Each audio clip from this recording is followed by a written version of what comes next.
Hey, this is Jordan Brelge for HCHS News. And Tori Langsfeld.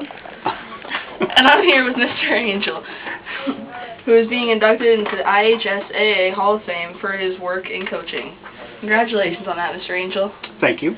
Alright, so first off, how long have you been coaching golf? Well, I've been coaching golf for just 2 or 3 years, but actually my induction into the Hall of Fame is for coaching basketball, girls basketball. Alright, and how many schools have you coached? Let's see, I've been at, I have to think a little while on this one. I think I've coached at 5 different schools. Okay, how many sports have you coached? Just basketball and golf? Oh, through the years I've coached a little bit of almost everything. I've coached football, I've coached volleyball, I've coached basketball, swimming, I've also coached track, golf, baseball, and softball. Wow. Yeah. That's a lot of sports. Yeah. Alright, so what is required to be inducted into the IHSAA Hall of Fame? Well, I kind of kid people and say that sometimes it seems like all you have to do is be old and have been around for a long time, but really I think, I don't know what they consider for sure.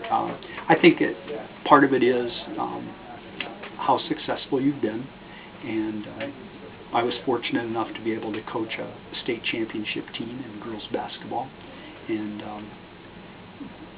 have a winning record as far as a coach goes in the games that we've played. So that was a huge part of it. And I think too, just being in it for a long time and knowing people and them knowing you that you've been successful has been helpful. So when you first found out about this honor, what was your reaction? Well, actually, it was kind of funny the way I found out, because I was sitting at the dinner table with some of the other teachers, and Mr. Viss said something. He said, "Congratulations," and I said, "For what?" And then he explained that he had read somewhere where I had won an award, the Hall of Fame, and I thought he was kidding at first. So, but I didn't receive official notice until after that. So the first time I knew, I thought it was a joke. So when did you start playing basketball? Well, I played in high school, but as far as coaching, I started coaching right away when I started my teaching career. And I was just thinking, because you had said yesterday that you were going to be asking questions about my coaching career, so I totaled it up. I was an assistant basketball coach for 4 years, and then I was a head high school girls basketball coach for 23 years. And then for 4 years I was the head women's basketball coach at Central College. So I put in a lot of years at coaching basketball. Yeah. Alright, what would you call your favorite sport to coach? Oh, I'd definitely have to be girls basketball.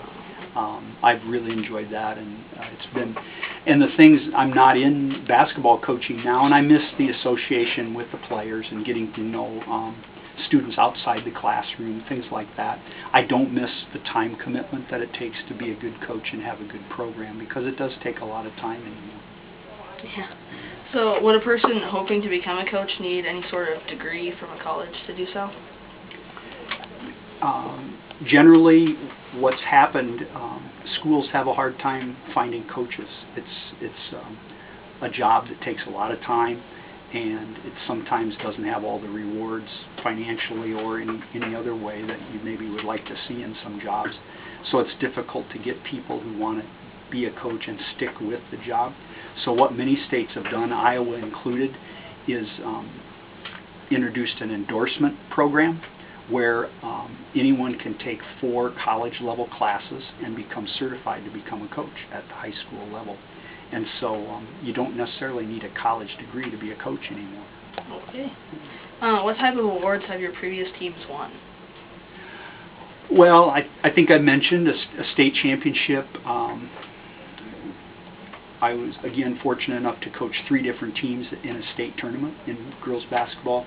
We've won several conference titles. As a matter of fact, some of those were at Carroll Kemper, where we were at for 6 years prior to another job before coming here. So we're familiar with this area and have been involved in the Hawkeye 10 conference for a lot of years, but those are some of the things that we've achieved. All right. What is the worst part of being a coach? Oh, I don't know. There's some tough things. Some of the more difficult things are making hard decisions that will make some athletes disappointed. Who starts and who doesn't, who gets playing time and who doesn't. Those are always difficult. And then a hard thing about a thing like coaching, which requires so much time, it takes you away from your family and does require a lot of personal time and commitment. All right, and the best part of coaching? The best part of coaching? Oh, it's definitely the young people that you work with. It's fun to be involved with people that are excited about sports and to work together for a common cause, and then especially if you're successful, it makes it all worthwhile in the end. So it's the people you work with. All right. Well, congratulations once again on that induction. Thank you. And this is Jordan Relge signing off.